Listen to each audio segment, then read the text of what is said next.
think so. I think it's just the two-color option thing now. So now we're like super bright, flashy pocket on the back, and then like same as this, and so I cut it out. So it was a little bit more professional. Right. So we went to the office, and I sent Elliot a note, and I was like, I'm excited to ride the new one. A lot. Yeah. So, yeah. So the shape is a in my lot office. different. these two right here. This is oat milk, and this is Nirvana. Are the colors? You named those, didn't you? No. They're all Pantone colors. Cool. So the Arc'teryx knee that everybody has that they're wearing, Yes, they're like that's so funny. a lot of the core kind of like trend. It's really good. And Kanto will get into it a little bit too, but the inspiration, like the mood board, does kind of highlight some of those things, but it's also like a storm tracker. So the idea for here, and each one of them is kind of like a different storm pattern, if you will, and then you can actually kind of see vaguely like the Link logo, the old school Link logo. Underfoot is kind of like Oh, here. yeah. See it more on the Yeah. Yeah. Yeah. And so. Oh, I didn't notice that. That's awesome. Yeah, and so like on the Alpine actually plays nice by brand standards, whereas like the snowboard team will just straight up put the Link logo on stuff, and like they get away with it. But Hey skiers, I'm Jeff from skiessentials.com. And I'm Bob. How's it going? Bob and I are here today to talk about the Salomon QST 106. This is, I think, the fourth time that we've done an article and video about new QSTs. We're making our way right through. Huh? Well, and it's not going to be the last. I know. Yeah. So I got to see all these things firsthand in France and Switzerland. I got to tour the Salomon headquarters. Got to ski them in Switzerland on snow. I know this is not the first time that we've talked about it and not the first time that you've seen some of this footage, but we're going to include it anyways. And we've done, so since then, we've done like an introduction, like a collection introduction article and video when I was chatting with Kanta out in Switzerland. We did an on-snow QST 100 review, and we did a QST 94 review pretty recently. Yeah. Am I forgetting anything? I don't think so. I don't think so either. So now it's time to talk about the QST 106, and we did talk about it in that introductory article and video. If you remember, out of the QST skis, this is the one that changes the least. That's not just me saying that. Salomon would agree with me too. What do they know? A lot. They make the skis. So it still does change, but like the shape is more similar than different. Yeah. Where 92 to 94 changes tremendously, and then even like 98 to 100 is a pretty significant change as well. And then even the blank, like the blank changes more in shape than this 106. Yeah. But we've had a few people ask us if we would do a QST 106 review recently. We had already planned to do it, so figured now is a good time. Here we are. Yeah. And we got 2 QST 106s up here. We actually have 4 QST 106s up here. The 2 that are closest to the sign, obviously, I think at this point are the new ones. The new thing with QSTs is there's no men's and women's skis. They just make 2 graphics in basically everything except for the blank and the echo. Yeah. And the X. In all lengths. Correct. So. Yeah. So yours is, I think we had Joe saying it, yours is oat milk? Almond milk? I think it's don't oat know. milk. Okay. And then mine's Nirvana. Yeah. And then these are the previous year, the 2025 QST 106. And I guess before we get into it, I like all the changes. I think the new skis are fantastic. There's something to be said about the benefit of this one not changing that much, because this is a really good ski. And like we've been huge fans of this QST 106 in this form for a while. Like thinking back to skiing it in Alta several times, and we're like, this thing's incredible. Right. Like it does everything. And it's also a really cool freeride ski because it feels like it crosses over from east to west very nicely. Where like here at home, it's like your powder ski. Right. And then out west, it's just like a super fun, versatile, do everything ski. Yeah. So that doesn't always happen. You know, we have those conversations a lot where like a ski can be really, really good, but does it have a place here in Vermont? The answer is not always yes. Right. The other benefit is we have a lot of these. Yeah, there's a whole rack of orange downstairs. Yeah, so if you're looking for a deal on a ski that's like, to be honest, not very dissimilar to the ski that replaces it, you can get a deal. Yeah. But I think that's all I have to say. You ready to get into it, or is there anything else, any other like preliminary information that you'd like to get out there? I don't think so. You know, just when I talk about construction, it'll become clear as to what that next thing would be, so I can jump right in. Yeah, let's start construction now. Yeah. First thing that I'll say, just looking at them right here, is a reminder of that cork. And I think I've shown myself flapping around that piece of cork 3 times now, every time we talk about these skis. But I'm going to show it again because it's incredible. And when you see it, like, it's just very striking when you look at the ski, especially next to the ski that it replaces. And that's all I'll say. You can talk about the rest.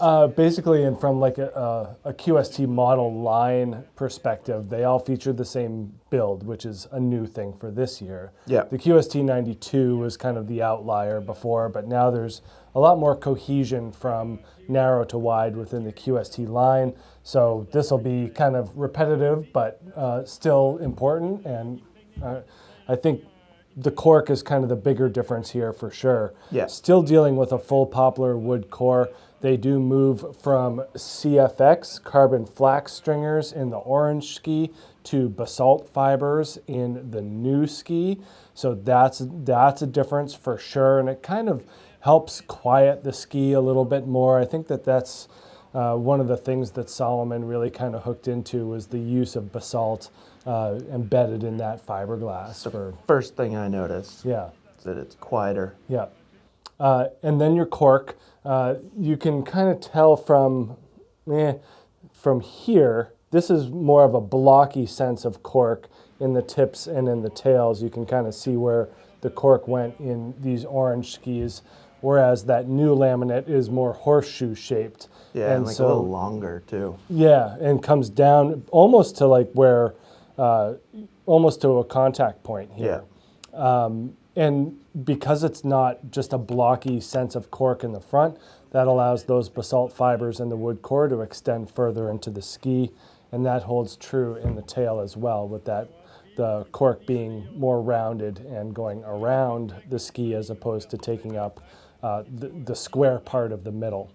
So some interesting differences there in how they use their corked amplifier. And then the other big change is the move from double sidewalls in the orange ski, basically that extra layer of firmer ABS material underfoot, to just a full consistent sidewall. And I think the consistency is key here, creating just a more even flex throughout. I do think that there's more stoutness underfoot here now that it's just a full piece. As opposed to kind of mixing it up. I agree. So those are the differences in construction between old and new. Again, they're not eons away. And then flex and weight as well. We were just kind of playing around earlier. We get that ASMR from flexing a new pair of skis. Yeah, you just ruined the first 20 turns. No, like one, not even one. I'm gentle to start. What I just ruined is that whoever ends up with these skis doesn't get to do what I just did. Yeah. But these are samples that came from our rep, so whatever. But it's pretty similar. You know, I don't think it's very different in terms of flex. They're both, I would, on the stiffer side. I mean, to be totally honest, like I don't feel a difference. Yeah.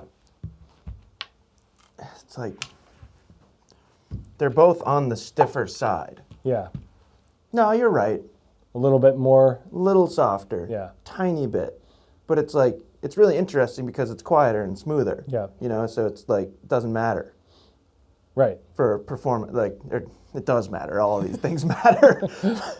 Hopefully you know what I mean. Like, it's not like making it softer has made it less stable. If anything, it feels the opposite. Yeah. Yeah, So I think so too. interesting. You want to weigh them? Yeah, we'll weigh them. There's some variances here. You know, basically we're between 2,000 and about 2,100 grams in all of these skis. Plus or minus 50 grams. Yeah, 2,150 in your orange one there. These are all 181s. 2,150. I mean, that's considerably lighter. 2,025. Yeah. It feels lighter, too. Here, now weigh this one. Hold on. I Okay. want You're going to go right through the line. to... I mean, that one's under 2,000 grams. Oh. Still isn't... Yeah, 1986 for a second. That's the year I was born. A great year. Yeah. Now the white one here. 2,150. 2,150. So 150 grams heavier. Yeah, I want that one, too. Okay. Yeah, you got to weigh them all. That's what I've learned with the Solomons. Yeah, 2,100. Yeah. So just some variance. Who knows? They may have been pressed at a different time, and they are samples. Like, Yeah. kind of important to put that out there. Yeah. These are not production skis. I would venture a confident guess that there's a little bit more consistency on the production Yeah. skis, because these were rep samples that were all over the place for trade shows and stuff like that. Yeah, but not I mean, weight is not a negligible difference. They're all. It is a negligible I difference. mean, yeah, it is. Yeah. But they're all between 2,000 and 2,150 grams. Except for this one that's 1986. Yeah. But no, I agree. There's not a discernible difference there. Yeah. Do you want to talk about shape? Yeah, I think that's where it gets a little bit more interesting. Just a little bit, Yeah. because the shape is quite similar. One thing that we've talked about several times in videos like this that you guys don't really get to see, but Bob and I do, is how they sit against the wall. And like you can see your oat milk skis over there sit a little bit closer to the wall. Yeah. And that is a pretty good representation of the differences in shape. And overall, they're kind of just like more shapely. They actually have the same exact listed dimensions. So it's 139, 106, 126. That's what Yep. you have, right? And that's what this says. Yeah, but this has a 0.5 meter longer turn radius. This is 19.5 now. And essentially, they just kind of like tweaked some things. So the widest part of the ski is now a little bit extended. So Yeah. not as early tapered as the previous ski, but it's not a huge difference. That's like really just where that 0.5 Yeah. difference is coming from.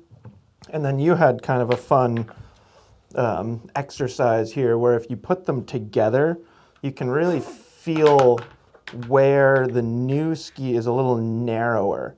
And it's essentially right through this portion. Yeah. And that's what I mean by it's just a little bit more shapely. And then the same is true in the tail as well. And then it's also a little bit more rocker, both in splay and in length. So this is fun, putting the old ski with the new ski. It might not be a great visual, but it's fun for me at least. But this older ski is a little flatter. Yeah.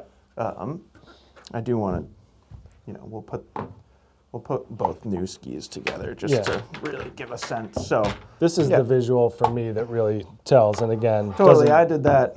I did doesn't that for come my through own very well. my own research before we turned the camera on. Yeah. But yeah, when you do that, it's pretty obvious. There's also higher camber height. So basically, like Yeah. everything was just a little bit exaggerated, sort of. And that's it, Bob, for shape.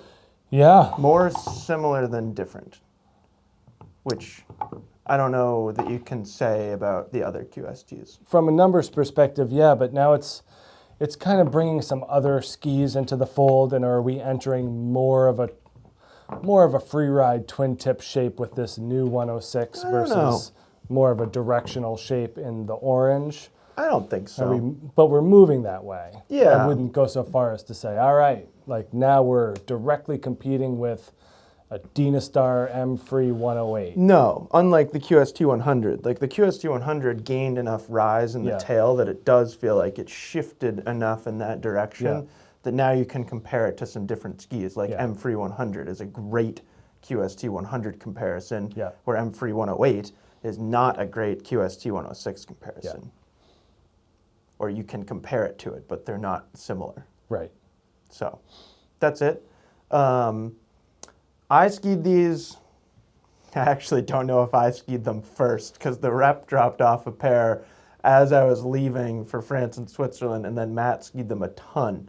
Yeah. So he may have actually He got skied on them first. before me, which is very ironic because I was flown to Europe to ski them. But I skied them a lot, and then Matt skied them a lot.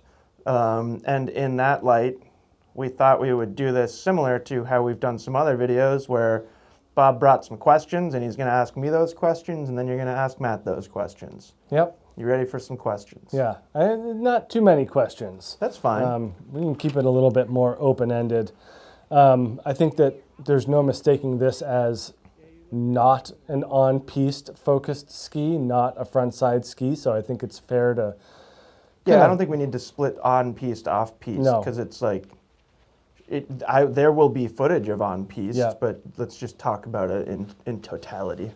What is the standout or defining characteristic of this ski in an off-piste or deeper snow format? So I'm looking for a defining characteristic. Boy, I don't think you're going to like any of my answers, because You only get one. I mean, to any of your questions, my standout feature. Yeah. I feel like this is a cop out, but I'm gonna do it. Is like versatility. Okay. So if we're thinking about deep snow, crud, chop, bumps, trees, stuff like that, Yep. you're saying overall. I'm saying Salomon designed a ski that does all of those things with pretty even Yeah. capabilities. Yeah. Yeah. Maybe maybe soft snow performance is a little bit better than like teeth chattering, refrozen stuff. Yeah. But it actually, like, if anything, the new ski handles the teeth chattering stuff better than this did. Yeah. Ever so slightly. So, yeah, I hate to not have a more exciting answer, but to me it's versatility, and that's how I think about this ski all the time, is it just feels like one of those skis that sits exactly in the middle of every option out there, which is a really good place to be. Yeah. Conversely, what's its biggest downfall in deeper snow or softer snow? It's a good question. I would say like responsiveness and precision. Okay. But it's hard to say that's a downside because I don't necessarily know that was any like intention. Would you say that there's an appreciable difference in precision between the old and the new? Not really, actually. I could see somebody thinking that because this ski does feel like a little bit more reactive, but it's more the shape to me. Like, it doesn't really matter how you're weighting and whether you're skiing with like really technical what am I, like, ability? Yeah. Or like it kind of doesn't Style. matter because Yeah. the shape of the ski doesn't respond particularly well to that. The shape of the ski prefers like flowy skiing to me. So it's hard for me to say it's a downside, but yeah, I would say precision. Do you consider it to be on the aggressive side of the spectrum? Like if 5 is middle, is it above or below a 5 in terms of it's handling more aggressive skiing? It's got to be above a 5. I'd give it at like a 7 Okay. for aggressive skiing because there are certainly skis out there that are stiffer and that are more specifically designed for aggressive skiing. But that said, and like you'll see a lot of the footage in here, I skied it alongside like some of Salomon's top free ski athletes like Alexei Godbout and Josh Dayek, and like those guys are all like They're pretty aggressive. really aggressive. Yeah. Especially Josh, like he skis incredible lines. Granted, he's like not a big guy. Yeah. But it was also interesting, now that we're on the topic, like Josh actually skied, when I was on that trip, he was on his personal pair of these with a tech binding a lot, the orange ski. Yeah. Which, like, I wonder if people from Salomon were annoyed, Because he They're like, literally "Hey, we was got on it this like the thing." whole time. Like, wait, aren't we here like celebrating the new Right. skis? But I thought that was interesting. And you know what? It kind of falls into the conversation that we've had about other skis where, and it is strong and stable. Like it is more that than not. But there is still some of that, like if you want to ski it really fast and aggressively, you need to be a pretty balanced skier. Yeah, I agree with that. And, you know, it is going to end up flexing at some point. Yeah, You know, given your yeah, speed and power. yeah. But if you're like, you know, if you've got that cat-like ability, like Yeah. someone like Josh Dayek, then like, yeah, no problem. No problem. No problem at all.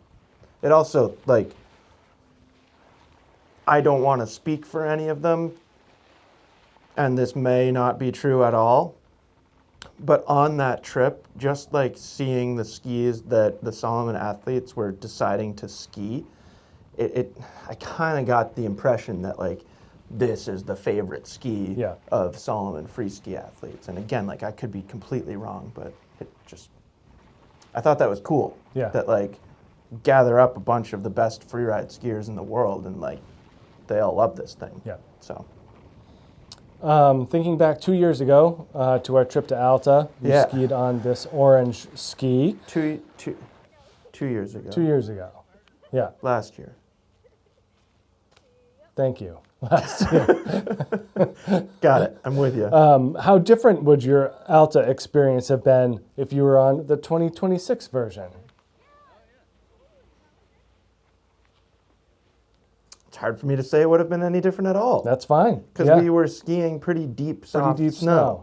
And I think in those situations, then there's not a real big difference between them. Yeah. I think it's when you get onto the firmer stuff, that's when you start to feel the smoother construction here, and like that's more of a benefit. Yeah. Yeah, I don't know. Maybe we would have had more conversations about graphics because that certainly seems to be polarizing. It does grab a lot of attention and a big part of the conversation. A lot of gravity around these graphics, for Yeah, sure. I really like them. Yeah, no, I mine- have from the beginning. Yep. I put in some footage at the beginning. At least I think I did. I haven't edited this yet, so I don't know how this works. But there's some conversations that we were having in the Salomon headquarters about the graphic, and if you like picture the 1080 graphic, or like I don't remember what they call it. Joe, our friend Joe from Salomon, he had a specific term for it. The like swirl logo. Yeah, That's what this is. You just like it's abstract. right. So, I don't know. If you think about it through that lens, I think it's like cooler Right. than. There's heritage. Yeah, there's a lot of heritage. Yeah, yeah. I do have a question about On Trail, and it's kind of more of a overall, like, who's using this as a daily, Yeah. and how well will it serve those skiers in that groomer format? So if you think about people Yeah. that this is their ski, Yeah. how's it working out for them? Yeah. I mean, the people that choose it are like the Matt Stromekis of the world, Yeah. and then like the Alexi Godbows of the world. And like for skiers like that, I think that's all the groomer performance those people ever want. Right. You know what I mean? Because they're like free riding and young and like have like a kind of not new school, but like more of that, I don't know, more of that like excitement in their skiing and what Right. they want to do on skis, where like, I mean, I think it's fair to say that even you and I at this point in our ski careers, we appreciate edge quickness and precision more than somebody like Matt. Yeah. So it's like you take that skier, that freeride skier, that like adventurous, creative freeride skier, and like there's footage of Alexi skiing this on a groomer, and like he's just ripping. Yeah. And like you can tell that like I don't think he would ever ask for more than that. And same is true with Matt. And I'll save Matt's footage for when I turn myself into Matt. But Yeah. yeah. No, I think that's about right. And, you know, it's always been competent. I don't think anyone would accuse it of being overly crisp in a groomer format. No, but no, that's but fine. there's it's always had a lot of strength right there. Yeah, You know, before it was from the double sidewall, now it's just from the general construction. Yeah. So it's like that, you still can ski it pretty strong just based on that kind of middle swath of the ski. I have some comparisons Yeah, we can sure. kind of go through these pretty quickly. Yeah. There's a few that a brand makes 2 skis that might compete with these, and I want you to tell me which one it's more alike. Which one is fun. more alike? Yep. Okay. Vocal Revolt 104 or Vocal Blaze 104? Revolt. More like the Revolt. 100%. Okay. Faction Prodigy 3 or Faction Dancer 3? Prodigy. Okay. This is fun. Nordica Enforcer 104 or Unleashed 108? I knew I'd get you on that one. Neither. No, you have to choose. Which one is it more alike? You have to play. Oh, Bob, it's more like the old Enforcer 104 free. Okay. Does that count? No. But you're giving up 2 millimeters on I'd either say side. it's more like the Unleashed 108, but it's really not very similar to either of those things. Yeah. So that's a hard one to answer. Enforcer 104 free. Okay.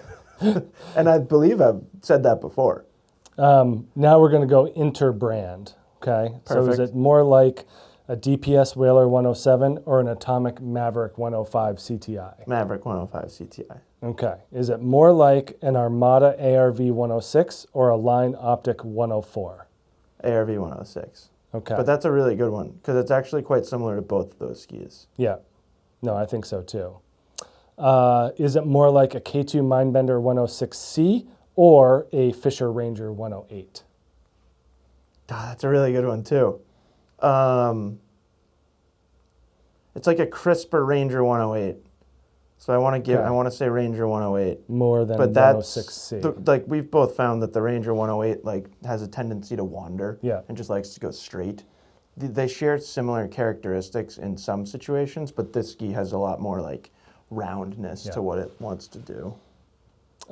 That's my list. Sweet. Do you think of anything else? No. Okay. That was a lot of skis. Yeah, I feel like we used to talk about its similarities between the Enforcer 104 free. It's like a little bit lighter. Yeah. It's like an easier ski, but similar capabilities. Yeah. So, yeah, is that it for me? That's it for you. All right, I'm going to turn myself into Matt. All right, sweet. Are you going to ask Matt the same questions? Except for the Alta one. But you're going to ask him the same comparisons? Yeah. Is he going to? Oh, that's fun. I know. All right, so we'll get Matt. Hey, Matt. Hey, I love these. Yeah, thanks for joining. Of course. And also, thanks for stealing the ski from me for like all the good snow that we had in December. I didn't get to ski it till March as a result. My pleasure. So that's why we're bringing you in here to get your opinion.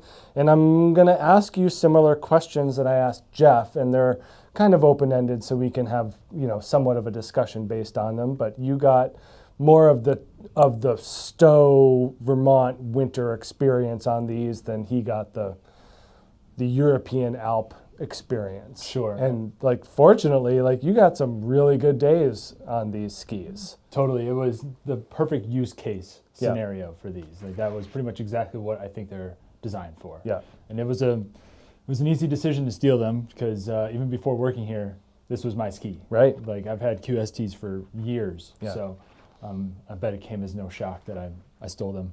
And then just to confirm, you were on the 189. Yes. Yes. This is the 181, so you're on the 189. Yep. And that's the length that I preferred in this as well. Mm-hmm. Just made sense given the intended use. like Totally. you were saying. Yep. All right, Matt, we're going to jump into off-trail performance, and I want you to tell me what is the standout or one defining characteristic of this ski in an off-piste and softer snow format. I would probably say the ease of use and maneuverability. Okay. But that was already shining through in the previous models. So I think that maneuverability combined with a few other elements like the dampness and then energy. Okay. I guess the most standout characteristic would be that energy though. Because before they were pretty damp and pretty, I don't want to say planky, but a little planky. But something I was thinking about last night when preparing for this was that Armada has their springboard technology. This is springboardy. Right. You pop off that tail and you can Yeah. get as much air as you want. So I think that maybe added to the maneuverability, but there's a lot of energy packed in here. And I think that's kind of a theme that we've seen with all the QSTs. And I think this one, it was most prominent for me. Interesting. So I know there's a few different things in there, but I would probably say maneuverability and energy. Jeff totally punted and said versatility. He said everything. Okay. I mean, that's fair enough too. Yeah, absolutely. So conversely here, what is the ski's biggest downfall in deeper snow? Ooh. It's precision. Hey, that's what Jeff said. Yeah, Yeah, it's it'll be interesting to see if your answers lined up. So Right. yeah, I mean that's pretty much exactly what he said. What's your take on that? There was a big uptick in that compared to the old one. Like it just feels sharper, and there was a fresh tune on it, I'll say. But it just feels a lot more precise, and you have to be way more accurate with your movements compared to the other one. The other one was more forgiving, just a little bit easier to use, but these are a step above that. Okay. They take it to that next level. So that precision for sure. Got to be careful of that. Yeah, I think that's fair. We talked also about, Jeff and I talked about this ski's use as a daily, as kind of a one and only ski, and how not a lot of people in Vermont are using 106s as dailies. It's more of a Western thing, or a more open area, bigger snowfall zone for the skiers. And we kind of put you in this category that would consider this as a single ski. How are you viewing the on-trail and groomer performance of it? I think it's fantastic. I was also thinking about this last night, but my daily driver now is an Unleashed 108. Okay. And now with this in the picture, I don't know what I would do between those two, because this has a more woody feel, a more traditional energy and pop kind of feel, whereas the Unleashed is more damp and even, I would say, more precise. But it would be a tough decision. But the on-trail groomer performance is amazing because of that energy and that precision, while still being able to take advantage of all those off-trail versatility characteristics. So on trail, there is a good amount of torsional stiffness that you can take advantage of, and then it still retains that 19-meter radius. I know this one's 19 and a half, and this one's 19, but you can make it do a lot of different turn shapes, which makes it really dynamic and engaging. Especially for here, we have a little bit of a more small-scale terrain features and trails and all that. Yeah, it's a little pinchy. It's a little pinchy, and you can still link together some really nice tight turns on these. So it definitely would work for someone like me. Yeah. No, and that's kind of what we said is like a youthful or a more modern free ride oriented skier would have no problem with this on groomers, whereas other people that are more seasoned that you know, it's fine, but it's not quite as engaging for people like me. Right. But it's fine. Like, fine. I have no problem with it. I enjoy it, but 106 is pretty wide for groomer intent. Right. You know, if it happens to be that you pop out on trail or skiing pack powder Perry Merrill, great. Right. But I don't think anyone's seeking the ski out for groomer performance. No, you can do 94 or 100. Right. And just ticks up a little bit more, I would say. Yep. So, yep. And even just, we're looking at some stances right there, that those, even within Salomon line, are far, you know, superior carvers. Totally. But those are some of my favorite carvers because they're more accessible. Yep. Yep. Cool. I have some comparisons, and I hope I remembered how to do them the right way. I want you to tell me which one these are more like. Okay. So I'll give you two skis, and which one is it more like? Vocal Revolt 104 or Vocal Blaze 104? I've never been on the Blaze 104. Oh, okay. But I would venture a guess to say Revolt 104 because that thing can carve really, really well. And I would say it's similar in terms of dampness. This has more energy and more of a directional chargy character. The other one's more playful. But that would be my guess. Faction Prodigy 3 or Dancer 3? Prodigy 3. Okay. Because that's a pretty sturdy, solid ski. Yeah, sturdy wood core, twin tip. You know, this is, Right. you know, kind of moving closer to that than a directional Dancer versus the orange one. But yeah, I think that the use case and overall character are more similar. Totally. This with 2 sheets of metal, that's a dancer. Right. Yeah. This one you kind of alluded to earlier, Nordica Enforcer 104 or Unleashed 108. Unleashed 108. Okay. I would say it doesn't have the stiffness of the Enforcer, but it has more than the Unleashed. Yeah, I would still go with Unleashed. Yeah. Just boosted maneuverability and more surfy feel. Jeff cheated on that one too and picked the Nordica Enforcer Free 104. That's the most accurate. Yep. All right, let me see if I can remember if I put these together the right way. DPS Whaler 107 or Atomic Maverick 105 CTI? I haven't been on the Whaler 107, but it's Well, let me do this. okay. Atomic Maverick 105 CTI or K2 Mindbender 106C?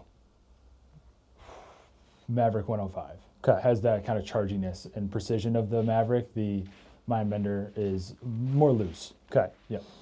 Line Optic 104 or Dynastar M-Free 108?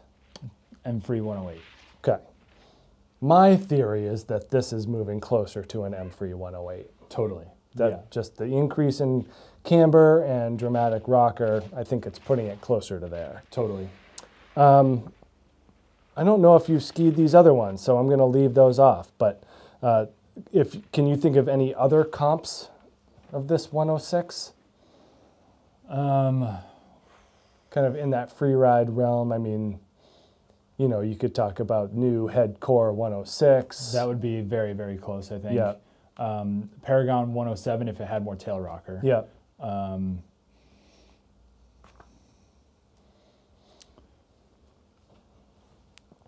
I mean, it's definitely got its own thing going on. Yeah. But I mean, there's a dozen skis here that are competitors at Right. least. So A more directional Sender Free 110. yeah, I think that would be pretty close.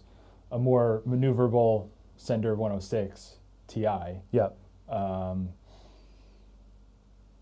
yeah. I just like to think of mostly wood skis that are a little bit more dramatic in nature. right. But overall, yeah, pretty fun skis. Anything else you want to add as to performance and your overall experience? I don't think so. This is one of my favorite series of skis, period. Pretty much Yeah. any QST I get along with. So if you are someone that watches our videos and you think that you kind of relate to most with my skiing style, I think that you're going to have a lot of success on this thing. And I do want to say as well that this is one of the best travel skis. Sure. You put a shift binding on that and you travel out west or all over the world, no matter what conditions that you're going to get or whatever terrain you're going to go ski, this can handle it very, very well. Yeah. It's that versatile, and I just think it's an amazing ski. Yeah. I know that it's not your favorite of the QST line, and it's not Jeff's, but this one is Yeah. probably my favorite, up there with like the blank and the 100. It's just incredible. I love it. Yeah, and I mean, out of 4 really solid skis, it's not like saying that your least favorite is the worst ski out there. I Right. mean, and my mentality changes all the time. Like if I'm holding that QST 100 over there, I'm like, this is my favorite. Yeah. If I'm holding the 94, I'm like, nope, this is it. If I'm like looking at the blank, I'm like, that's perfect for deeper snow. So there's a lot to like about the whole line. And now that it's more cohesive in terms of construction, but everyone gets their own unique shape, I think it's pretty cool and just one of the better, just overall all mountain / free ride lineups out there in the industry, and they've done a wonderful job. Totally, So. totally. And I really like the more squared off tail. I didn't Yep. mention that before, but that adds to that precision and that power towards the end of the turn, which is really, really enjoyable.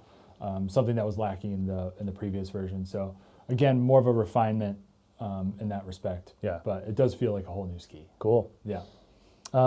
All right, well, that's it. Matt, thanks for joining and lending your opinion as always. Always fun to see you going through the trees and really fast off jumps on skis like this. I don't know how you do it, but yeah, certainly reach out to us, myself, Matt, or Jeff, if you have any questions about this new 2026 Salomon QST 106, and we will talk to you soon.